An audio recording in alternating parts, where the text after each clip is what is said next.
Let's get started. So welcome everyone to our first DSG seminar for 2021.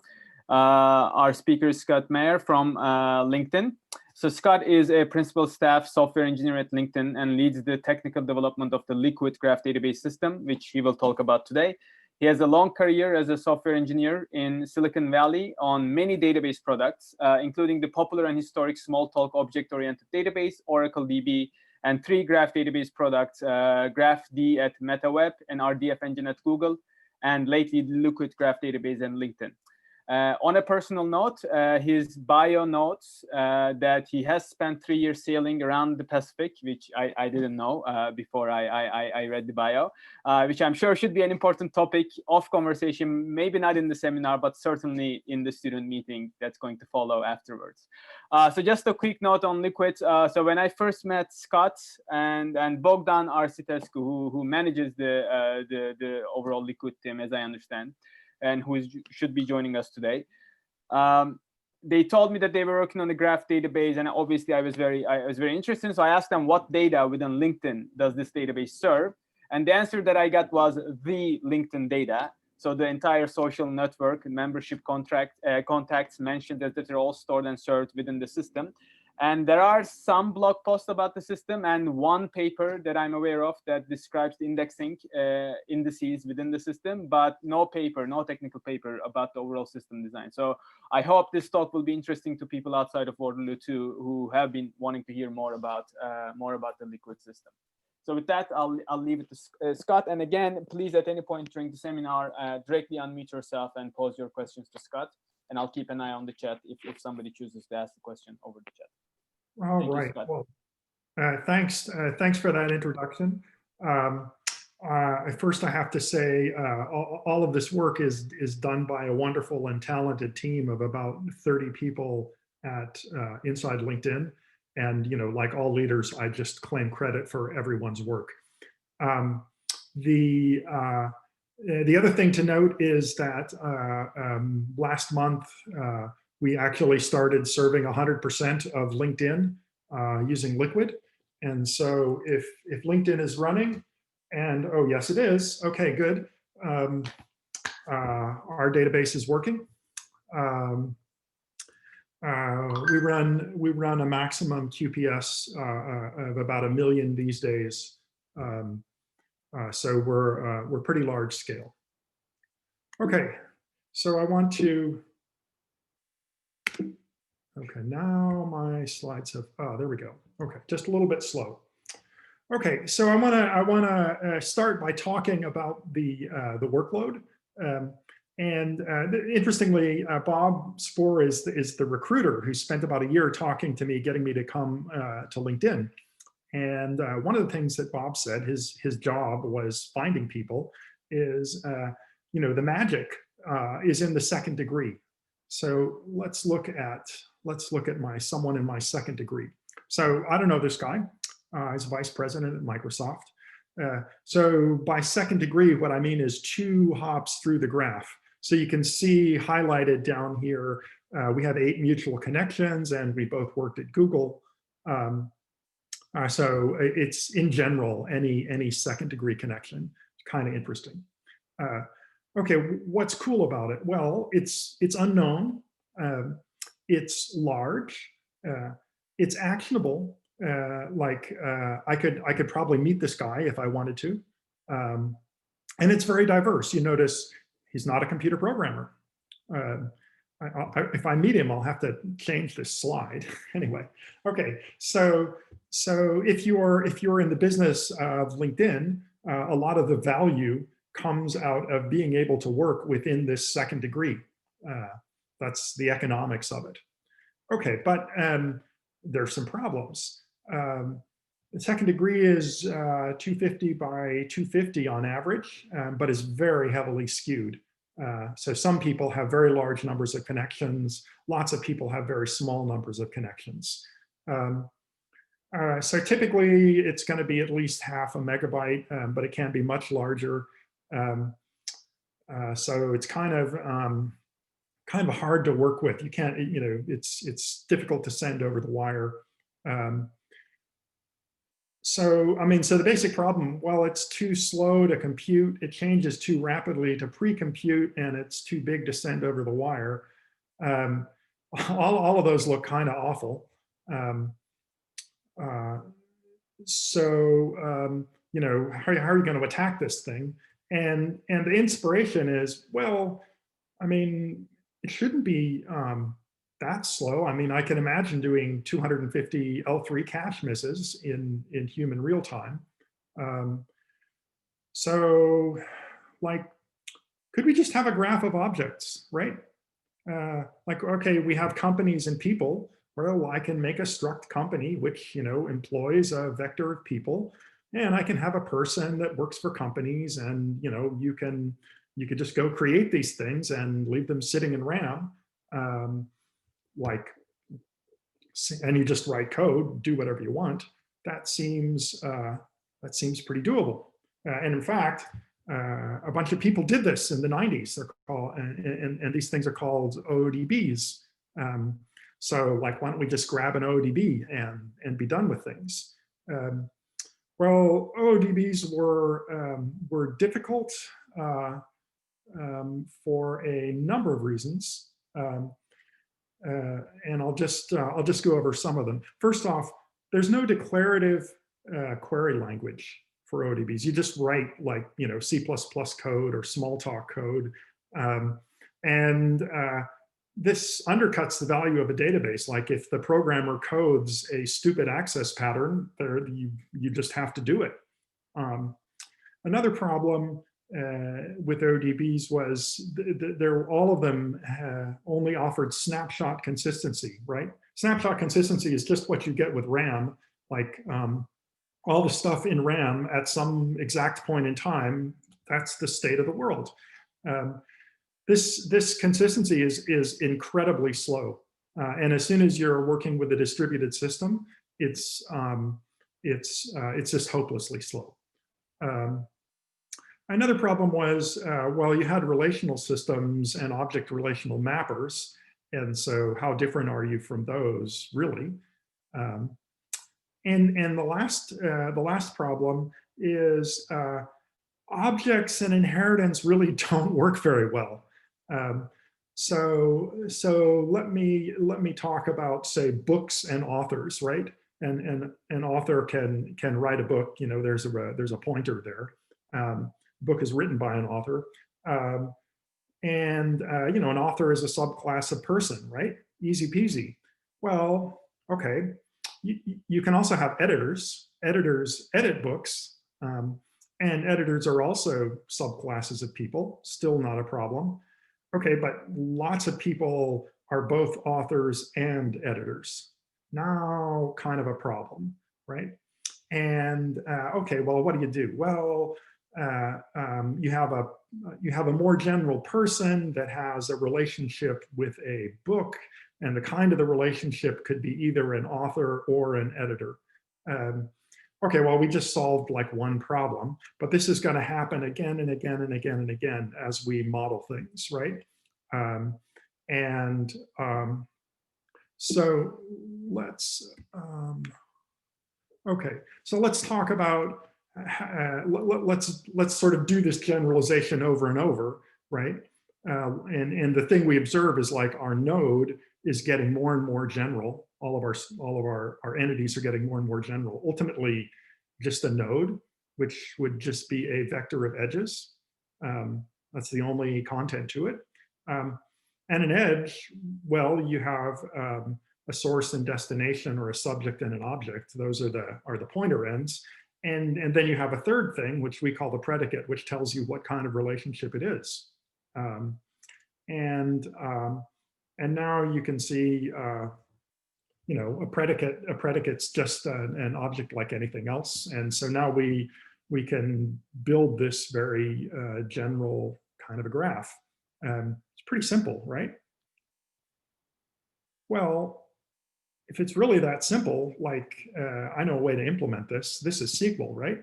I just have a table of vertices and a table of edges.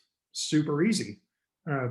So basically, well, this has a lot of really nice properties. One, you get all the relational model, and there's a ton of benefit that just comes with that.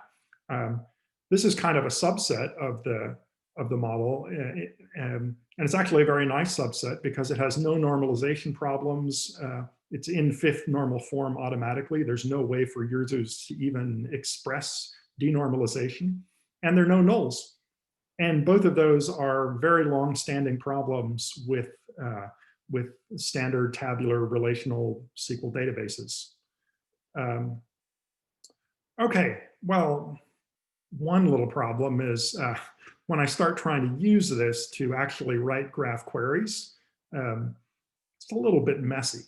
I mean, if it's just syntax, you know, you could fix that. Like you just make a cross compiler. But actually, it's got some problems. The first problem is performance. You know, this model is well known for 40 years. And it's also well known to have extremely poor performance, right? Why is this happening? Well, you're doing self-joins with a static optimizer. We'll talk about that a little bit more. You're using sorted storage. So fundamentally, your scaling is n log n, right? Well, this means as your graph gets bigger, your queries run slower. And that ultimately is always going to cause a question like, wait a minute, how come I want to put my data in this big graph and have it be slow when I can just have a smaller graph that does exactly what I want? And the last of the big problems is SQL wants to return a single tabular result, and this necessarily creates spurious cross products, right? You get a ton of duplication in the results. Next thing, of course, the syntax is really messy, and you can't really fix it with composition. About the best you can do is materialized views, and that's still very complex. And lastly, there's this thing called the object relational impedance mismatch. It's never really been fixed, right? Actually using a SQL database to build an application usually involves an object relational mapper. And the way these things work is they turn object access into queries, and the queries they produce are terrible. They're the worst possible queries. They're fetching objects from the database one at a time as the application accesses them. Okay, so for a variety of reasons, you can't just grab SQL and like create a graph database benchmark and wait 10 years. Okay. But let's start fixing things. One thing is that's really wonderful and neglected that exists is Datalog. So here's a simple schema. This is actually the schema that generated the SQL query. It's a well-studied subset of Prolog. It's got a textbook, at least one, Foundations of Databases, the Alice book that describes it. It composes easily. You can see I can write rules, and rules call other rules. And it's complete. I can compile SQL to Datalog. And the best feature that it has is it exists, and it's well studied. And if you want to know what it means, you can go read about it in a textbook. So we don't have to invent it. Oops, here we go. Okay, so if we want to use Datalog to represent a graph, well, basically, all we do is we just restrict ourselves to only writing edges. And here, we're going to define an edge as a triple, and it's just a triple of strings, like literally what you see. Datalog syntax is super simple. Anything that ends in a period is an assertion. We're writing something. Anything that ends in a question mark is a query. We're asking a question. So you can see we're asserting that there's this thing called M1 whose name is Archibald. And in the second line, we are querying M1 to find out its name. Here, the next thing is another assertion of an alias for Archie. And now we're going to define a rule. Our rule is a disjunction. And the rule is basically asking for either the name or the alias, right? And so you can find out what M1 is called with a query. And you can then use these rules in composition.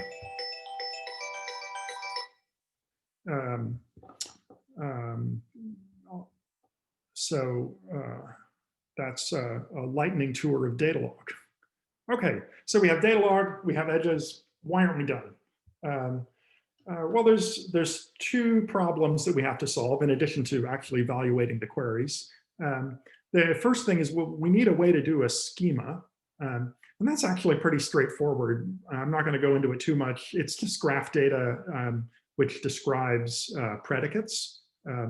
So I just use the predicates name and alias, but actually those are little bits of graph. And they tell you what the type and cardinality of each end of an edge is. The next problem is a little deeper, which is actually n-ary relationships. Like a name is a binary relationship. Well, an n-ary relationship is super common. Like person X endorses person Y for skill Z. That would be kind of an edge, or a scalar like user X at host Y. That would be kind of a node-like thing.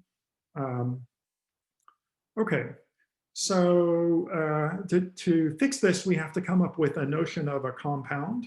And here's the intuition here. We want to write a rule like endorsement, right?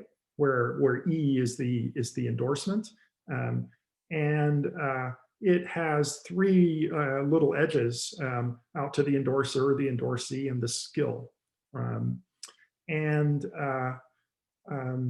So first of all, if our edges, if traversing an edge was fast, like we don't really care about the extra indirection. But the one problem with just using this rule is we have to give an identity for E. Like if we just make one up, like E number 1, E number 2, E number 3, then endorsements don't really work like edges. They don't have an identity like an edge. You could have multiple copies of them, of the same one.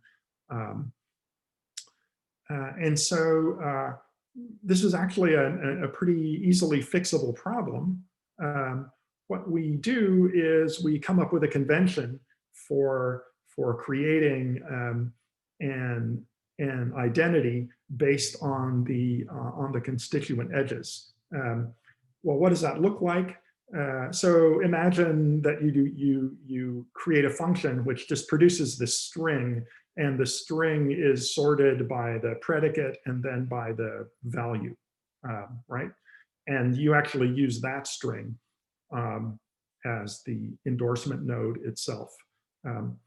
That's the basic idea. The encoding is a little bit fancier. We actually encode things so that you get both the edges and the string out of the same piece of data. But that gives us a compound edge, right? And that is sort of the last ingredient in what we call a graph database. So I wanted to give you a definition for a graph database. And the definition works like this. Graph database is an implementation of the relational model with the following 4 properties. The first one is all relationships are first class. Edges, basically. Doesn't really matter how you define an edge. It can be 2 or 4 or 5. 3 is handy because it kind of corresponds to human meaning. Notice that in a traditional SQL tabular database, the relations are not equal. If you're a relation which is expressed directly in a table, your first class access is very rapid. But if you're a relation which is expressed as a join, you're second class. And you're second class in a couple different ways. You're slow to produce, and the semantics are unclear. Like, what did the user intend? A SQL database will happily join degrees in Celsius to depth in fathoms, even though that's nonsense according to the user. Okay, if everything is going to be first class, so basically edges, then you better have edge traversal, which is fast and constant time. Like concretely, we aim at 3 L3 cache misses.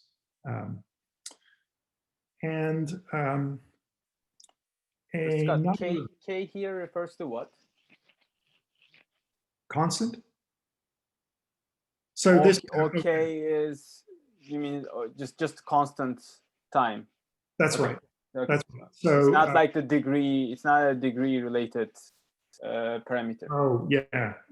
No, I just mean constant time. Okay. And that would have required word wrapping. Okay, so constant time edge traversal and fast. Another one is constant time schema addition. And this one comes in here because since these are compatible with SQL, there's nothing to stop you from grinding all this out into SQL tables. But that would require a little fire drill for doing an alter table, which wouldn't be constant time. And the last requirement is that query results are a subgraph. This means I can return an arbitrarily complex subset of the graph in one round trip. You don't have to do n different tables. So if you were to make an analog with SQL, this would be like having SQL results return just the matching rows from all of the tables that it consulted. Okay, so I have a quick question. So essentially you're returning the edges that are part of the final result, but you're not actually doing the computation itself to return the tuples. Is that what you meant? Well, we actually do. We actually, I mean, if you can do one, you can do the other. The distinction is basically, do you grind out a cross product? If someone asks for tabular results, right? And how bad that is depends on typically on how wide the result is and how complex the query. It gets bad pretty quick. Okay, so how do you build one of these? This is kind of a very quick summary of a paper that we wrote, I think last year. Here's the basic ingredients. We're going to use processes in shared memory. So the data itself will be sitting in shared memory and it'll be mapped into a process. We do this so that we can have process isolation in terms of memory and CPU and time. We have kill9 durability. So if a process dies, basically, it doesn't hurt the database. The system is core sharded, which means a particular process has a core dedicated to it, and it's single threaded. A query uses only one core. All of the data structures are weight free, so you can run so weight free means we always make progress at every single step. You never block. The other implication of this is there's no linkage between readers and writers. There's no locking. You can run both at full speed. And full speed is what the hardware can do. And lastly, we're using huge TBLFS just to reduce the page fault, page management overhead in the system. So we're using, I think, 2 gig pages. In terms of how do you do, what are the actual data structures?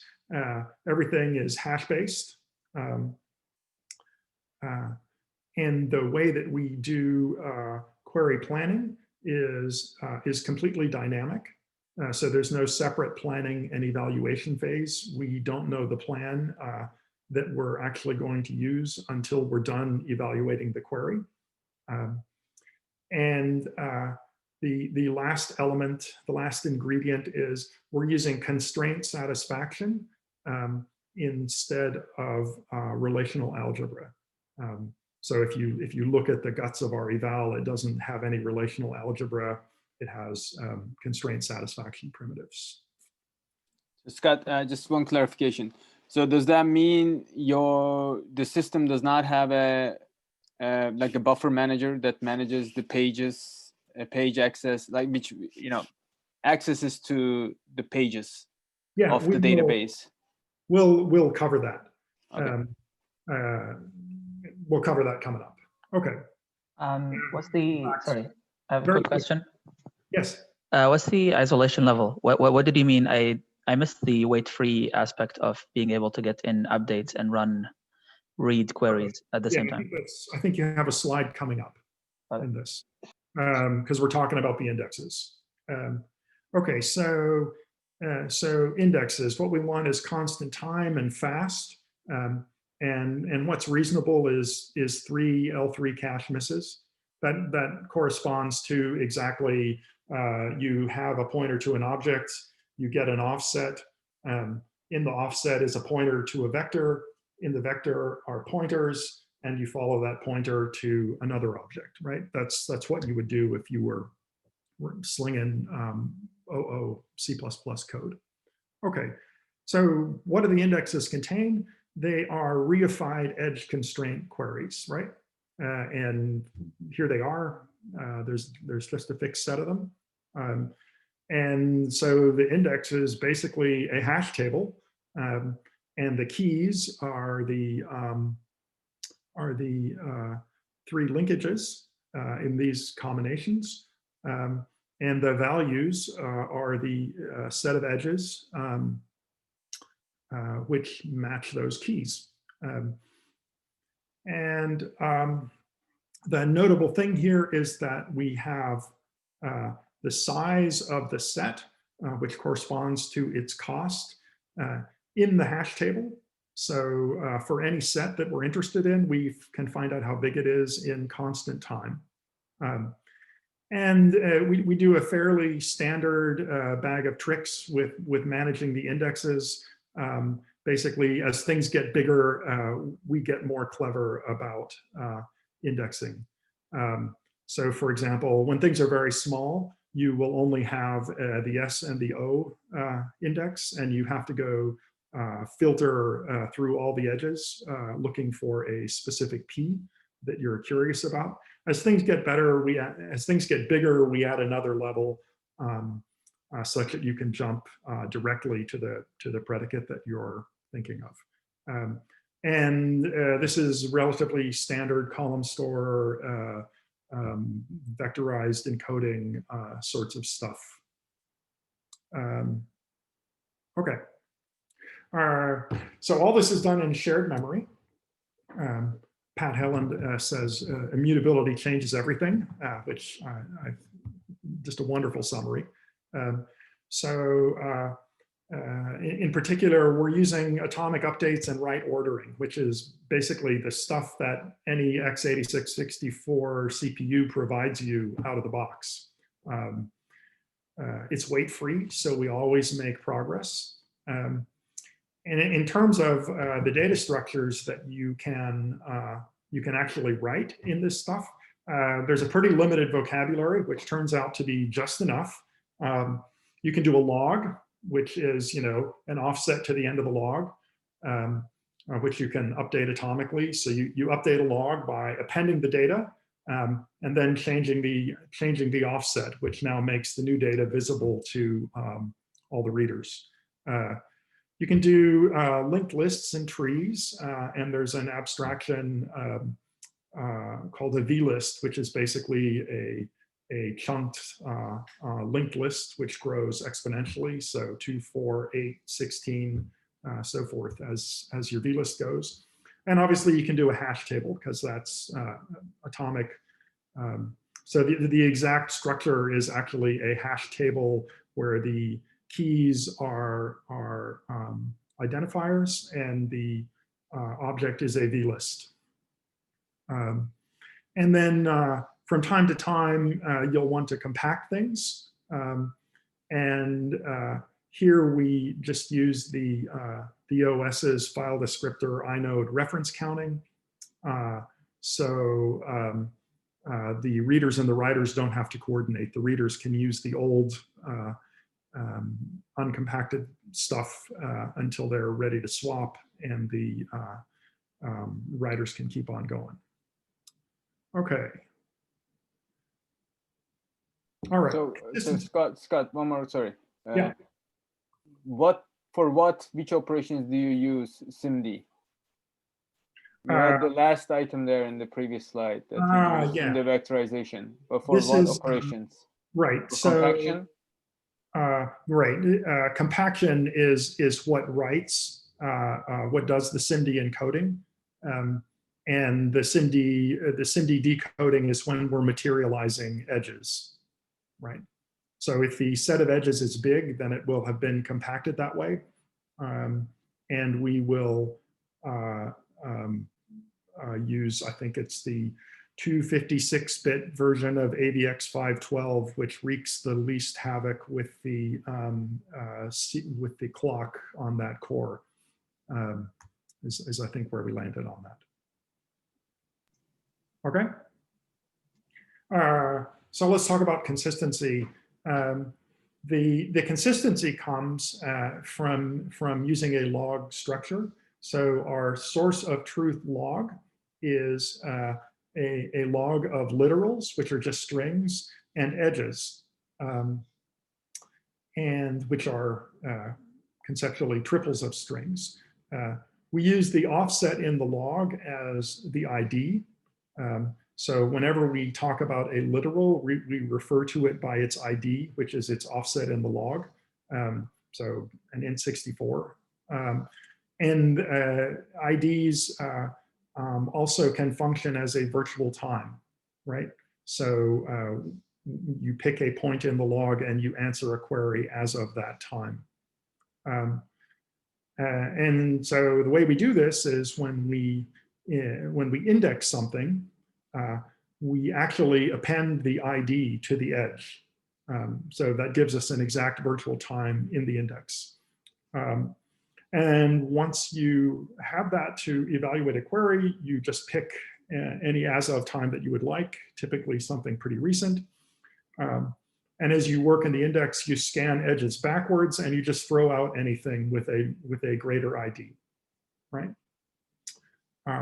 And then the last little ingredient here is the graph is monotonic, so it only grows, and deletions happen via tombstones. So basically you write an edge with a flag saying this edge is deleted. And again, this is handled as we materialize edges out of the index.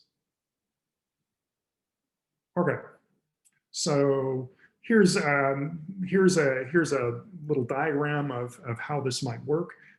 So when we're updating the indexes, these are 6 different reified functions. So you're doing 6 different writes.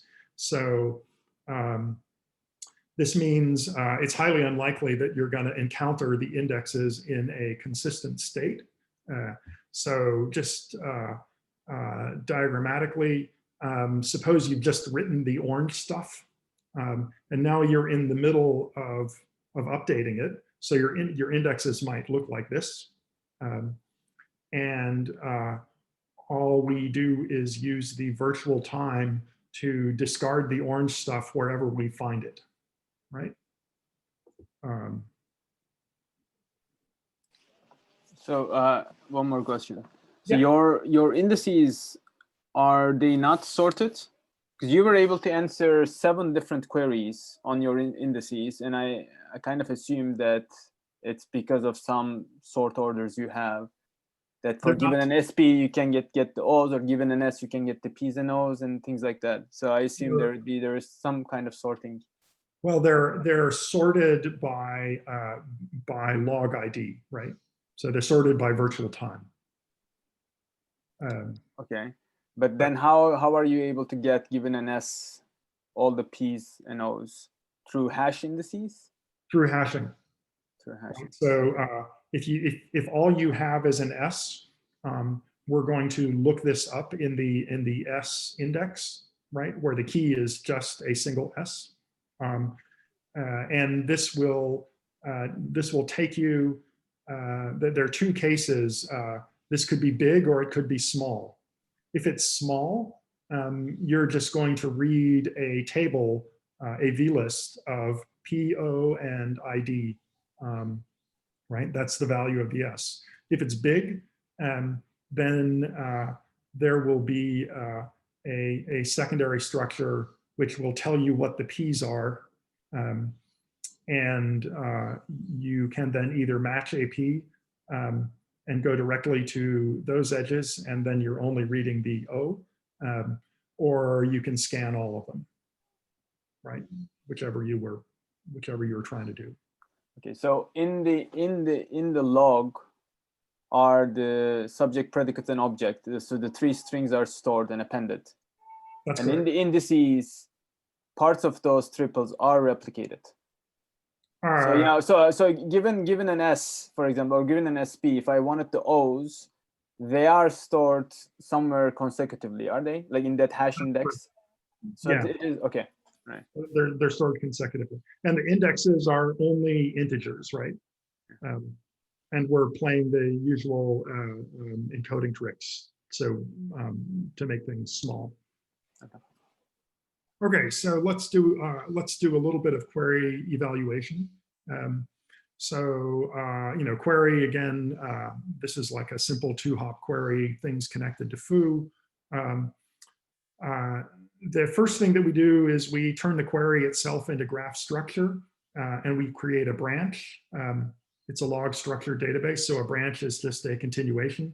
This encodes the virtual time, and it also unifies all the constants. So, you know, we'll know what the integer for foo is, and for P1 and P2.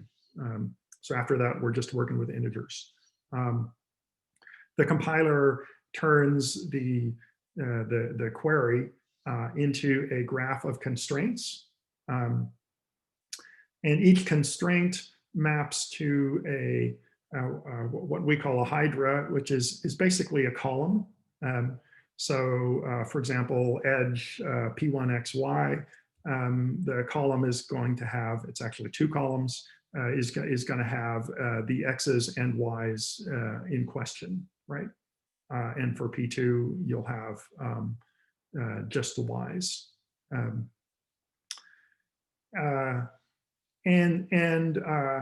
Okay, but initially this mapping is empty because you don't know anything.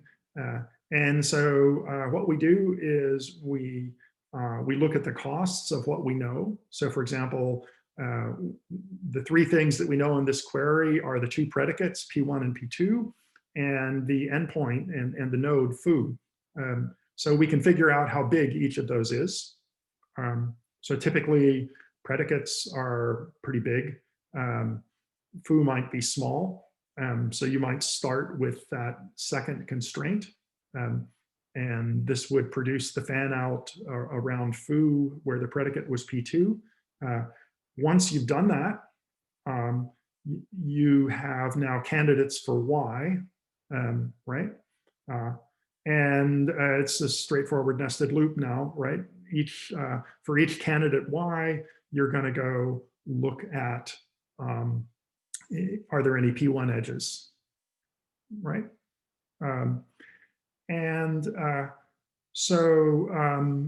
When you don't have any constraints left, you must be done. And here we make a decision to return either the edges or a table of variable bindings, in this case for X and Y. And obviously, if we're going to return a table, we have to do a cross product, right? Okay. So here's a little example of that. We're going to define a predicate. This is our schema for knows. So person A knows person B. And we're going to make a disjunction, which expresses the fact that the knowledge is symmetric in this little world. And now we're going to ask, okay, who knows who, right? And you see we get two rows because A knows B and B knows A, right? However, if we change our format to edges and we ask the same query, you can see that we just get the one edge, which generated that result, right? So that's about the simplest cross-product example that I can come up with. Okay, so like this is all the theory. How well does this work? Let's look at an example. Okay. And this is some work of a fantastic colleague, Ann Yang, whose slides I have poached. Okay, so let's explore dynamic planning. And this is a real query that is of interest to LinkedIn. This is a simplified version of graph distances. Very commonly at LinkedIn, we want to know how far apart people are in the graph. So you might have a query that looks like this, and you might ask questions like, Alice is looking at Bob, how far apart are they? Okay, for doing this query, it's just a simple path, right? So they're basically, when we get rid of all the symmetries, there are 4 plans that you can have for doing this query. You can do it from the left, LLL. You can do it from the left and then join back from the right. The remaining 2.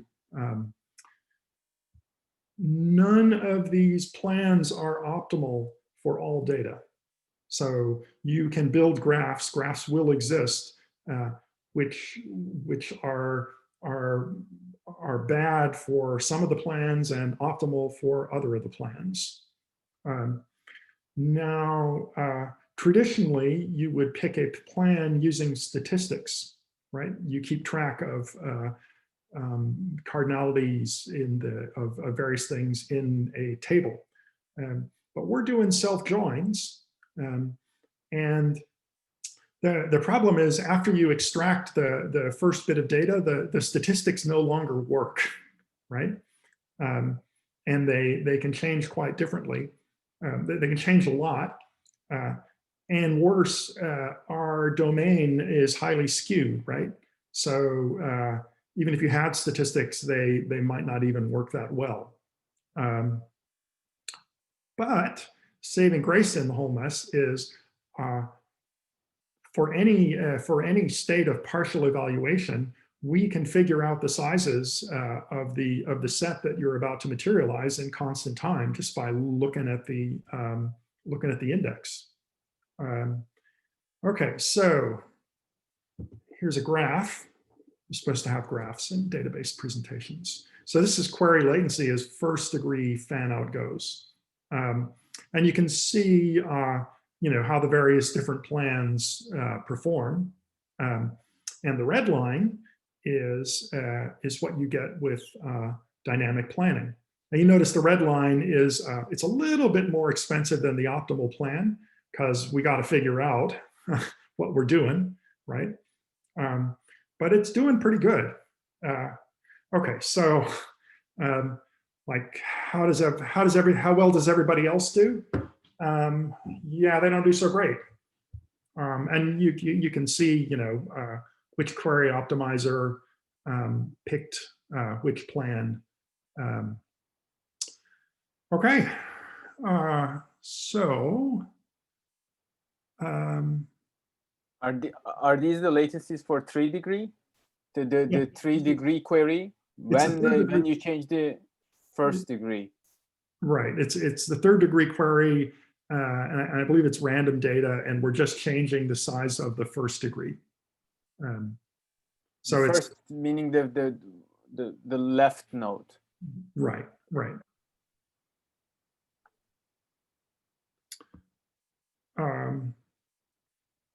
Okay. So in a world of graph queries where you don't have very good statistics, the contention here is if you want to do large queries, you're going to have dynamic query planning. Okay. So I just give a summary of liquid and graph databases. So the model is relational. It's automatically in fifth normal form. There are no nulls. The query language is Datalog, and we use a triple, which is definitional for the meaning of things, and then compounds, which are ways to encode small subgraphs. The implementation is a single writer, log structured, weight-free index data structures. We're using a hash-based indexing. It amortizes out to a little less than 3 L3 cache misses per lookup. Everything is constant time, so like your little workstation with a toy graph shows exactly the same performance that you would get in production with 500 million edges, 500 billion edges. It's just exactly proportional to the number of edges that you traverse. We're using constraint satisfaction instead of relational algebra. And we're doing dynamic query planning. And I think that's the end of the talk, and we can take questions. Great. Well, thank you very much, Scott. So you got about 10 minutes for a lot of questions. So please pose your questions. Right. So Well, I have a question, Scott. Maybe I'll turn the video on here. Grant Weddle. So a lot of your slides were reminiscent of RDF and RDFS and Sparkle. I was just curious if you could comment a bit on that analogy or that topic, I guess. Sure. RDF, I mean, conceptually, yeah, they have a triple, and you can do everything in terms of triples. But as soon as you start actually exploring the technology, there are the story sort of comes apart, right? Like, well, it actually isn't a triple; it's a quad. It has like goofy stuff for language encodings. It's asymmetrical. And then the query language started out as basically SQL, and then grafted in the actual subgraph matching at a later time. So it's extremely messy, basically. For example, I don't know of anyone in the RDF world that has proposed a definition of a graph that is as simple as what we just expressed here. And simplicity in definitions makes a big difference. But so just to follow up on that, but so maybe Grant, were you going to follow up? So let me not interrupt your conversation. The follow-on would be if in addition you could say a few words about metadata, or well, which metadata? Well, such as one gets with RDFS or OWL, let's say. Yeah. The point was, I think there are several different metadata, and they're all of them are considerably more complex. Some of them embody notions of type, which I don't think work. Sort of going back to the OO notion of things. I think a key insight here is that the graph is kind of unstructured. The types, live in the query, right? The query is exactly a sum product type system, and functions beautifully that way. The graph data expresses, the edges that people wrote, and there's no requirement that people have to write edges that would are going to come out in some particular query, right? So can I also follow up on this? So, but in terms of the data model, is there any difference with RDF? It's subject, predicates, and object, right? So an RDF data set, like say I took dbpd or Freebase, I could just directly store it in liquid. I mean, okay. Philosophically, yeah, they're identical. Practically, they're extremely different, right? Like there are a ton of complex details about how things are represented, and which make it slow and cumbersome to use. Okay. All right, I'll let. I think Amin had a question, but anybody else do, please. Yeah. So I think my question was, you just mentioned that the graph data is unstructured, but how true is that? Because at the end of the day, you're still representing LinkedIn data. You still know exactly the entities that you have, and sort of the profile is essentially a form that people filled and so on. So I just wasn't clear on what you meant by unstructured. Sure. All of this changes over time, right? And the example of sort of the object-oriented subtyping, I mean, the forms and the application typically are very specific, right? But this is actually a real problem that we've experienced, right? So we had employment and we had education, right? Well, that's pretty straightforward. You can be a student or you can work at a place. Well, there are these places called universities, and they both have students and employ people, right? So the normal type-based modeling just does not express that very well, and definitely doesn't express that very well over time, right? Like typically, you're not, when you're building a database, you don't understand it very well when you start, and so your types are kind of crappy, right? And then later on you realize and go back and fix things. So again, if your realization involves trying to do something like alter table, this is severely problematic, right? In a large scale environment like LinkedIn, we have no control over the application, right? The application is millions and millions of lines of code in separate projects, which are worked on and deployed independently by people. Once your schema is out in there, it's effectively permanent, right? Like in order to actually make a schema change, it would be phenomenally expensive and it would take years. So, at least for those years, new and old schema have to coexist. Gotcha, thanks.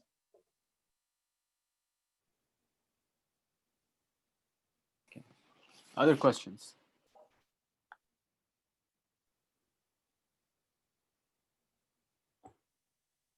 All right, so I had, oh, sorry, go ahead. Yeah, hi Scott, very nice talk. Just have a quick clarification questions on the dynamic query plan. You mentioned in the end that how large is the query plan space? Is it considered, or how hard that problem is? Because it didn't give a detailed description on that part, but it's good to see the wonderful performance brought by the dynamic query plan. I'm just wondering, the search space for that query plan, and how they related to the queries. Okay. Yeah, so like the search space of all possible plans is huge, right? So it's in practice, you couldn't consider them all. Since we're doing this dynamically, the only question you have to answer is, what am I going to do next, right? And we do this by using costs which are available to us from the index, ultimately in constant time. So of course, you could imagine carefully constructing a query where like doing the cheapest thing next actually wasn't optimal, right?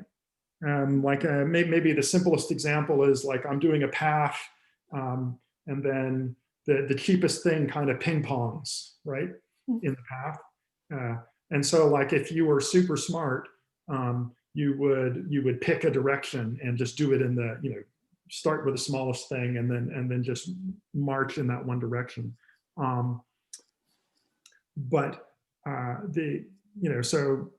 These pathologies do exist.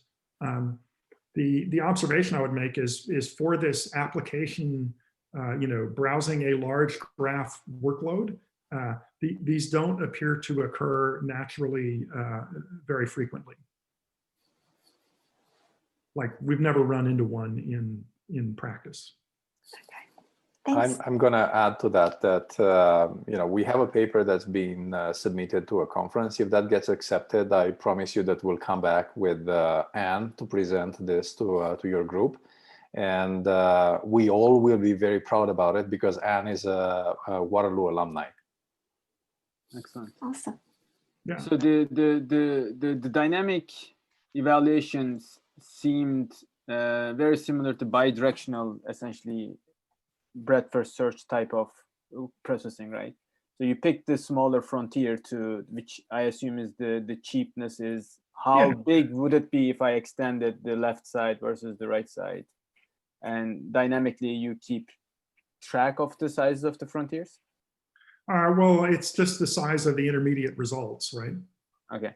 But that requires you to materialize between your operators as opposed to a pipeline. So it's not like every tuple gets its own plan, right? Materialize between your operators. So if I have an operator that's doing a scan and I need to know what the next step is, then I need to materialize the full intermediate result. Yeah, that's correct. Actually, the materialization goes in two stages, right? Everything is pipelined. So the first stage of the materialization is we do all the lookups, all the hash table lookups, right? And then we come back around and we do the materialization of the edges out of the edge stores that are referred to, right? So basically every L3 miss gets its own pipeline,